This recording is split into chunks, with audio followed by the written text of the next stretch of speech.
이게 저희들 효가요제 끝나고 나서 단체 사진 촬영이었습니다. 이 효가요제의 모든 진행과 준비는 우리 충효회대학 4기 집행부를 비롯한 원우 여러분이 도와주셨습니다. 총재님 말씀이시고, 이건 제가 인사말 하는 거네요. 노래였는데 부끄러워서 이렇게 해놨습니다. 자, 그러면 이제 여러분은 제가 가장 좋아하는 말이 화양연화입니다. 화양연화의 뜻은 내 인생에서 가장 아름답고 행복한 시간. 그래서 저는 제 인생의 화양연화는 언제인가 라고 많은 분들이 저에게 물어보았을 때, 저는 지금 이 시간, 충효회대학 총장으로 활동하고 있는 시간이 가장 아름답고 행복한 시간이었다. 저는 그동안 청와대에도 있었고 국회에도 있었고 부산시에도 있었고 공기업 이사를 12년이나 했습니다만, 가장 제가 행복하고 아름다운 시간은 바로 충효회대학 총장으로 여러분과 함께 강의를 진행하고 있었던 시간이다. 인생에서 가장 아름답고 행복한 시간. 그래서 우리가 어떤 마음을 갖고 있느냐에 따라서 여러분의 삶의 변화가 있습니다. 그 차이는 바로 점 하나의 차이입니다. 몇 번 제가 말씀드렸습니다. 어느 날 몸이 좀 찌부둥하고 찝찝하고 눈이 안 보이고 밤에 잠을 못 자고, 그래서 걱정이 돼서 병원을 갔습니다. 의사 선생님이 두 가지를 이야기합니다. 하나는 검사를 하고 나서 3일 후에 보호자하고 함께 오십시오. 지독한 고질병에 걸렸습니다. 그러면 이분은 3일 동안 정말 밤잠을 설치고 고민하고 번뇌에 시달리면서 3일 후에 얼굴이 반쪽이 돼서 갑니다. 그런데 점 하나를 찍습니다. 고질병이 되는 것입니다. 아무 염려 없습니다. 요즘 좀 많이 피곤하시죠? 물 많이 마시고 밥 많이 드시고 또 하고 싶은 건 마음껏 하십시오. 바로 점 하나 차이가 천국과 지옥을 오가는 것입니다. 이토록 우리가 행복과 불행과 슬픔은 차이가 많지가 않습니다. 또 하나 볼까요? 그래서 옛날 원효 대사 이야기 많이 하시죠? 원효 대사가 당나라에 이제 불교 공부하러 올라갑니다. 불교 공부하러 가다가 밤이 깊어서 동굴 속에서 잠을 자기 시작합니다. 잠을 자다가 너무나 목이 말라서 손을 이렇게 뒤져보니까 정말 바가지에 맛있는 샘물이 들어있는 것입니다. 너무나 맛있어서 그 물을 벌컥벌컥 마시고 이 세상에 가장 맛있고 시원한 물이다 라고 물을 마시고 아주 푹 잤습니다. 아침에 일어나 보니 그 동굴은 바로 해골밭이었습니다. 해골 무덤이었습니다. 그런데 내가 어제 그렇게 달고 맛있게 마셨던 물이 바로 해골의 썩은 물이었습니다. 원효 대사는 그 자리에서 토하고 맙니다. 그러면서 토하다가 한 가지 깨달음을 얻었습니다. 이 세상에 변한 것은 아무것도 없는데, 환경도 변한 것이 없고 원효 대사도 그대로고 해골도 그대로고 물도 그대로인데, 어젯밤에 그렇게 맛있었던 물이 오늘 아침에는 이토록 내가 구역질을 할 만큼 이렇게 썩은 물이 되었던가. 그래서 여기에 나온 사상이 일체유심조입니다. 모든 것은 마음에서 비롯된다. 내가 어떤 마음을 갖고 있느냐에 따라서 그것이 극락이 될 수도 있고 천국이 될 수도 있고 지옥이 될 수도 있고 그리고 아수라장이 될 수도 있는 것이죠. 그래서 원효 대사가 만든 사상이 화쟁사상. 서로 즐겁게 웃으면서 화합하고 사랑을 나누자는 것이죠. 그래서 일체유심조, 모든 것은 마음에서 시작된다. 또 하나 디테일하게 볼까요? 자, 그래서 여기서 나오는 유명한 명언이 있습니다. 법구경에 나오죠. 사랑하는 사람을 만들지 말라. 미워하는 사람도 만들지 말라. 사랑하는 사람은 만나지 못해서 괴롭고 미워하는 사람은 만나서 괴롭다. 그 인간의 번뇌를 이렇게 멋있게 표현하는 것이 없습니다. 그래서 제가 노래도 만들었습니다. 노래 한번 들어주세요.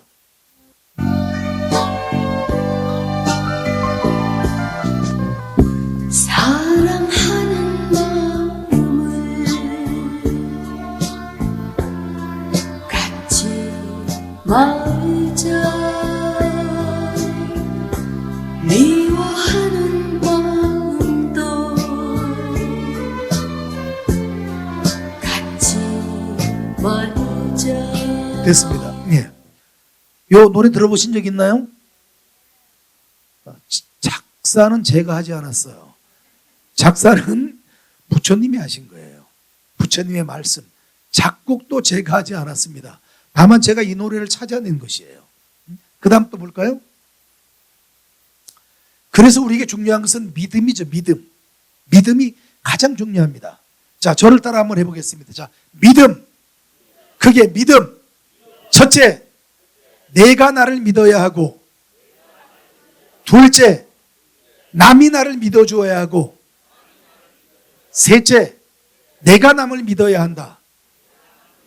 내가 나를 믿지 못하는데, 내가 내 능력을 믿지 못하고, 내가 내 가치관을 믿지 못하고, 내가 내 믿음을 신뢰하지 못하는데 누가 나를 믿어주겠습니까? 옛날 1988년 대통령 선거가 있을 때 노태우 후보가 했던 말이 있습니다. 제발 저를 믿어주세요. 사실은 이 말이 굉장히 비참한 이야기입니다. 그럼 사람은 어떤 사람이 되어야만 하느냐?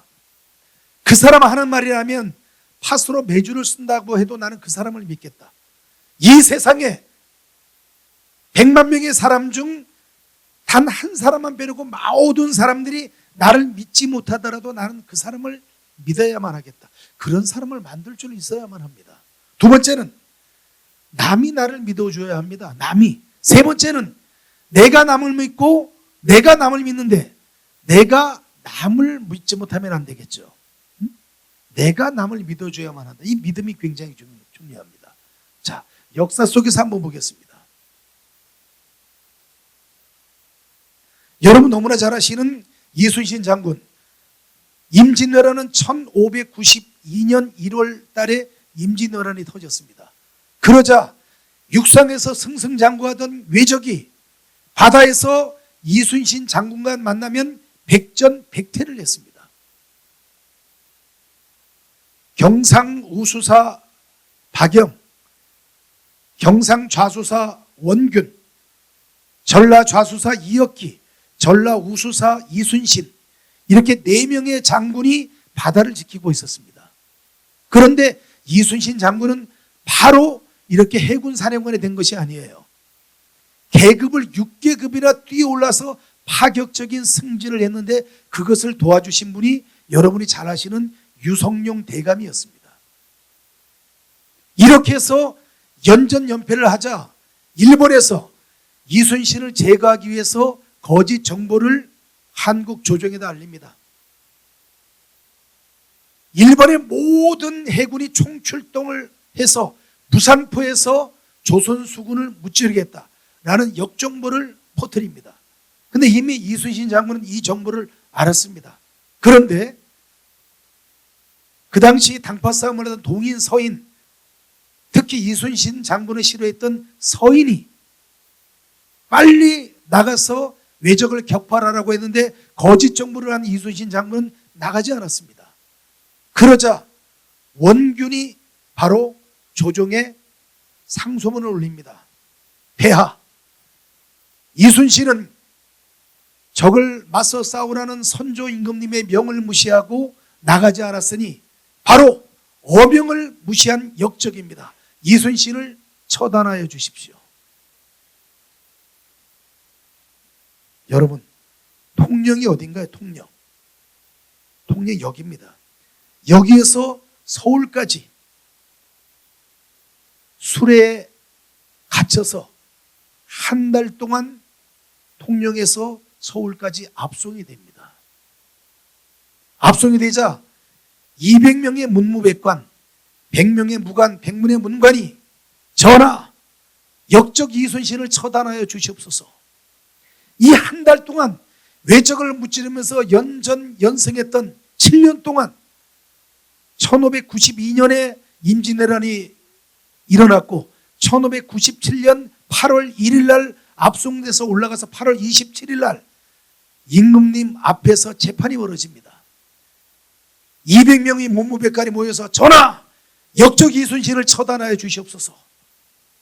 그러자 오리 이원익 대감이 영의정이었습니다. 전시 때 영의정은 지금으로 치면은 군 총사령관, 육군 참모총장이라서 어떤 경우라도 전시에는 임금님도 영의정, 국군 총사령관의 말을 들어야만 합니다. 선조 임금이 이순신을 처형하려고 하자 영의정이 이렇게 이야기합니다. 전하, 전시 중에는 전하께서도 이 영의정을 해직시키지 못하듯이 전시 중에 저도 이순신을 처단할 수 없습니다. 그러니 이순신의 관직을 박탈해서 백의 종문시켜서 전하와 조국에게 충성할 수 있는 길을 주시옵소서. 그렇게 해서 여러분, 백의 종군이라는 것은 흰 옷을 입고 전쟁에 나가라는 것입니다. 우리가 군인의 표시는 무엇인가요? 군복과 계급장이잖아요. 이것을 벗겨놓으면 그저 흰 옷을 입고 아무 계급도 없이 나가서 싸우라. 그렇게 해서 내려보냈는데 8월 1일부터 8월 27일 사이에 이순신 장군이 통영에서 서울로 압송되어 가는 그 중간에 이순신 장군의 어머니가 아들의 구명운동을 하려고 아산에서 서울로 올라가는데, 이렇게 올라가면, 여기 아산이 여기입니다. 이렇게 올라가면 빠르지만은 이 육상은 이미 왜군이 다 차지하고 있어서 다시 밑으로 내려와서 이렇게 해서 올라가려다가 배에서 병이 나서 돌아가시고 맙니다. 오로지 이순신 장군의 죄라는 것은 조국을 위해서 열심히 싸운 죄밖에 없는데 모함에 의해서 이렇게 억울한 누명을 쓰고 백의 종군하는 그 와중에 어머니도 돌아가시게 되는 것이죠. 그런데 이순신 장군을 투옥하고 난 뒤에 원균이 삼도수군 통제사가 됩니다. 그러면서 칠천량이라는 해전에서 완벽하게 왜군에게 몰살당하고 맙니다.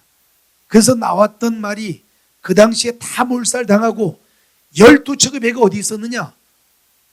12척의 배는 요 통영에서 요 사천 쪽에 12척의 배가 싸우다가 도망간 12척의 배가 있었습니다. 이 배를 어렵게 찾아내서 선종님이 이렇게 이야기합니다. 배가 없으니 이순신은 육지로 가서 권율 장군 밑에 가서 외적과 싸우라 라는 어명을 내리자 여러분이 알고 있는 유명한 말이 있습니다. 저에게는, 신에게는 아직 12척의 배가 남아 있습니다. 그 유명한 말을 하고 필사즉생 필생즉사, 죽으려고 하면 살 것이요 살려고 하면 죽을 것이다. 이 유명한 말을 남기고 13척과 133척의 해전, 바로 명량해전, 우리나라 말로 하면 을돌목입니다. 을돌목. 그 명량해전의 승리의 원동력을 이루었는데, 그 원동력은 누구인가? 바로 문무백관 200명 중에 199명이 나라를 구한 것이 아니고 바로 이순신을 믿고 신뢰하고 이순신을 위해서 자기의 모든 것을 바쳤던 영의정 이원익 대감이 있었던 것입니다. 충효의 정신은 바로 이 믿음과 신뢰와 덕입니다.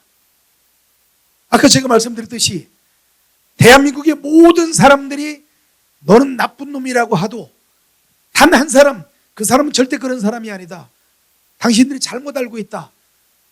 내 몸을 바쳐서, 내 신명을 바쳐서 나를 믿고 따라줄 수 있고 나를 신뢰할 수 있는 사람이 과연 한 명이라도 있다면 여러분은 성공한 삶을 살았다는 것입니다.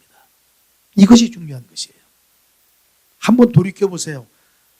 과연 세상 모든 사람들이 나에게 돌팔매질을 하더라도 그 앞에 나서서 그 돌팔매를 막아줄 수 있는 단 한 사람의 멋진 친구를 가졌는가? 바로 그것을 되돌아보는 시간이 되길 바랍니다. 마지막으로 요 문장으로 마무리하겠습니다. 그래서 중류의 대학 어른님들은 제가 항상 이야기하기를 모든 분들에게 당당하게 당당하게 걸어가고 당당하게 서고 당당하게 이야기하라. 나를 당당하게 하는 5가지 원칙, 제일 첫 번째가 맨 앞자리에 앉으라는 것입니다. 맨 앞자리. 우리가 행사하러 가면은 사회자가 행사 시작 5분 전, 10분 전에 항상 하는 멘트가 있습니다. 멘트가. 곧 행사가 시작될 예정이 오니 자리가 앞에 많이 남아 있습니다. 밖에 계신 분들, 뒤에 앉아 계신 분들 앞으로 옮겨 주십시오. 왜 앞에 앉지 않느냐? 앞에 앉으면 첫째 딴짓을 못합니다. 두 번째는 여기서 이야기하는 사람과 눈이 마주칠까 봐, 더 중요한 것은 질문할까 봐 앞에 안 앉는 것입니다. 교수님, 우리 학부모들이, 공부 잘하는 아들, 딸들 학부모들이 새학기가 되면 담임 선생님에게 부탁하는 말이 있습니다. 김지선 원우님 뭐라고 그러나요? 우리 아이 공부 잘할 수 있도록 앞자리에 앉아주세요. 학교 가도 공부 잘하는 아이들은 앞에 앉고, 공부 안 하고 좀 문제라고 생각되는 일진들은 다 뒤에 앉습니다. 선생님 눈 피해서 딴짓할 수 있고 늦게 들어오고 빨리 나갈 수 있으니까. 맨 앞자리에 앉는 것은 나를 당당하게 하는 기본 원칙이에요. 두 번째는 차분하게 상대방의 눈을 똑바로 바라보는 습관을 길러라. 우리가 제일 먼저 하는 싸움이 뭔가요? 눈싸움이잖아요. 눈싸움. 운동선수도 이 심판이 주의사항할 때 뭐 하고 있나요? 심판 안 봅니다. 서로 뭘 봐요? 눈을 보면서 눈싸움, 기싸움에서 이겨야 되는 것이잖아요. 윤희정 원우님, 아들, 딸 있으시죠? 혹시 뭔가 잘못했을 때 나에게 진실을 이야기하지 않다고 생각할 때 뭐라고 이야기하나요? 그렇죠. 엄마는 똑바로 보고 이야기해라. 거짓말하지 말고. 이 눈을 보면 모든 것을 알 수 있다는 것이에요. 그래서 눈은 마음의 호수. 눈으로 말해요, 살짝이 말해요. 눈. 차분하게 상대방의 눈을 똑바로 바라보는 습관을 길러라. 그래서 러시아의 유명한 소설가 솔제니첸이 이런 말을 했습니다. 당신의 시선이 머무는 곳에 역사가 이루어진다. 저는 이렇게 말붙였습니다.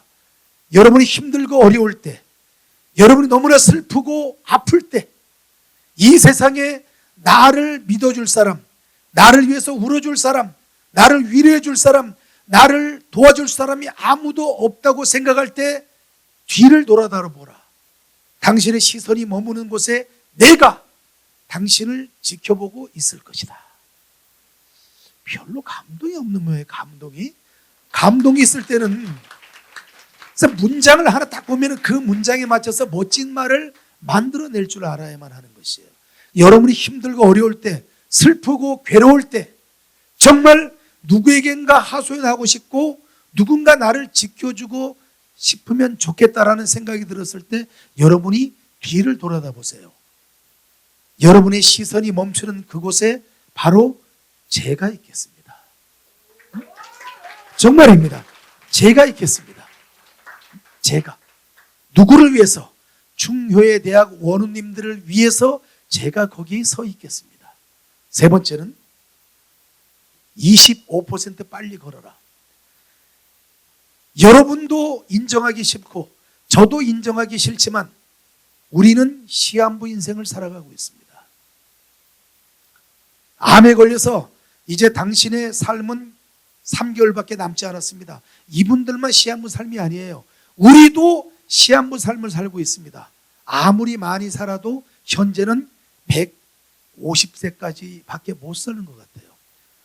우리 스님, 윤종환 우리 스님도 계시지만은 아직은 우리가 극락에 가셨다가 오셔서 극락이 참 좋더라라고 증언해 준 분이 아직은 안 계세요. 천국에 가셨다가 정말 천국은 지상 낙원이구나 하고 증언해 준 분이 아직은 안 계세요. 물론 저는 있다고 생각을 합니다. 그러나 우리는 시한부 인생을 살면서 언젠가는 다른 세상으로 가야 되는데 내가 혼자 걸을 때 세워라 내워라 이렇게 걷지 말고 다른 사람보다 25% 빨리 걸어서 그 남는 시간을 활용해서 내가 하고 싶은 일을 더하라는 것입니다. 네 번째는 자진해서 크게 이야기하라. 내가 먼저 이야기해야 돼. 크게 이야기하는 습관이 필요합니다. 일본 속담이 이런 말이 있습니다. 당신의 눈앞에서 귓속말 하는 사람을 경계하라. 이렇게 테이블 같이 앉아 있는데 내 앞에 있는 두 사람이 나를 보면서 귓속말 하면서 더군다나 또 웃기까지 해요. 얼마나 기분 나쁘겠습니까? 그런 분들은 만나지 않는 것이 좋아요. 대우그룹 김우중 회장님이 이런 책을 썼습니다. 세상은 넓고 만나야 할 사람은 많다. 제가 이걸 다시 또 업그레이드 시켰습니다. 세상은 넓고 만나야 할 사람은 많다. 이거 내가 한 이야기네. 총재님이 빨리 밖에서 나오시라고 그러니까 지금 마음이 급하네요. 세상은 넓고 할 일은 많다. 이런 글을 쓰셨어. 제가 그걸 업그레이드 시켜서 세상은 넓고 만나야 할 사람은 많다. 이 세상에 얼마나 많은 사람이 있는데 나에게 만날 때마다 스트레스 주고 다른 사람을 험담하고 항상 부정적인 이야기를 하는 분들은 한 3번 만나면 누군가의 관계를 끊으면 됩니다. 이 세상에 얼마나 많은 사람이 있는 줄 몰라요. 얼마나 많은 사람들이. 좋은 사람들이 정말 많이 있습니다. 자진해서 어떻게 크게 이야기하라. 크게 이야기하는 사람은 위선자가 별로 없습니다. 그리고 이 세상에 스님 죄송합니다. 저도 끼어서 이야기하는 거니까 이해해 주시기 바랍니다. 제가 항상 이야기할 때 이런 말 합니다. 정말 세상을 움직이는 3대 사기꾼이 있는데 교수가 첫째고 목사님이 2번째고 스님이 3번째다. 제가 이런 말씀 드리는 이유는 그만큼 말씀으로서 다른 사람을 설득하고 감동시키는데 최고의 권위자라는 말씀이십니다. 이런 분들은 비밀이 없습니다.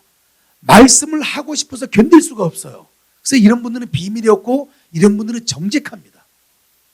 우리 교수님 정직하시고 우리 스님도 너무나 정직하시고 저는 뭐 무조건 말을 많이 하니까 얼마나 정직하겠습니까? 비밀이 없어요. 그러니까 저에게 비밀스러운 이야기하면 조심해야 됩니다. 하루 지나면 다 퍼져 있습니다. 자진해서 크게 이야기하라. 5번째는 뭐냐? 담대하게 웃어라. 항상 웃는 연습이 필요합니다. 어떻게? 크게 웃는 연습. 웃는 낯에 침 못 뱉는다 이러잖아. 항상 웃는 연습. 표정으로 웃는 연습을 하는 것이 굉장히 중요합니다. 그래서 우리 중효의 대학 원우님들은 제가 항상 여러분에게 드리는 말씀이 있습니다. 여러분이 우리 중효의 대학에 입학하셔서 한 3개월쯤 지나고 6개월쯤 지나면 다른 분들의 평가가 달라져야 되는 것입니다. 아, 이분이 옛날엔 이렇지 않았는데 요즘 들어서 갑자기 말투가 달라지고 행동이 달라지고 그리고 습관이 달라져 있다. 이상하게 식사하러 가면은 먼저 숟가락 놓고 자 드시죠 하고 다른 사람 욕도 잘 안 하고 좋은 말만 하고 행동도 조심하고. 그럼 우리가 보통 무슨 말 하나요? 사람이 갑자기 변하면 뭐라고 이야기하나요? 혹시 죽을 병 걸리지 않았느냐? 그럴 때 여러분 이렇게 이야기합니다. 내가 중효의 대학을 다녀보니까 나도 모르게 몸가짐도 단정해지고 말투도 단정해지고 품격도 있어지고 다른 사람에 대한 사랑과 배려가 내 몸에 배이더라. 이런 말씀을 해주시는 여러분이 얼마나 좋은 분인지 모릅니다. 지금 이 시간 여러분의 이 자리에서 공부하는 여러분이 우리 젊은 애들 말고 정말 괜찮은 분들이에요. 정말 괜찮은 분들이에요. 이 시간에 다른 데 가서 술을 마시거나 놀거나 잡담을 하거나 이런 많은 시간을 다 제껴두고 이곳에 오셔서 어떻게 보면 고리타분할 수도 있고 어떻게 보면 굉장히 수구, 꼴통 같은 그런 느낌이 들 수도 있지만은 중효의 사상의 실천과 전파라는 이런 학문 연구를 하시는 여러분은 정말 괜찮은 분이다. 여러분 모두를 위해서 격려하는 박수를 한번 보내주시기 바랍니다. 제가 목소리가 굉장히 좋았는데 아까 말씀드린 이제 이 장학기금 마련 골프 대회 그 기금 마련을 위해서 심청이는 공양미 300석의 인당수 푸른 물에 몸을 던졌는데 저는 일기 동기회에서 저보고 제가 술을 잘 안 마시니까 오늘 2차에 가서 화끈하게 술 마시고 노래 5곡만 부르면 3천만 원 기부하겠습니다. 제가 3천만 원에 제 몸을 팔아가지고 술을 한 폭탄주 한 30잔 마시고 노래 7곡을 부르고 그 자리에서 3천만 원 받아가지고 온 거예요. 그 후유증으로 제가 지금 목에 상처가 났는데 아직 낫지를 않고 있습니다.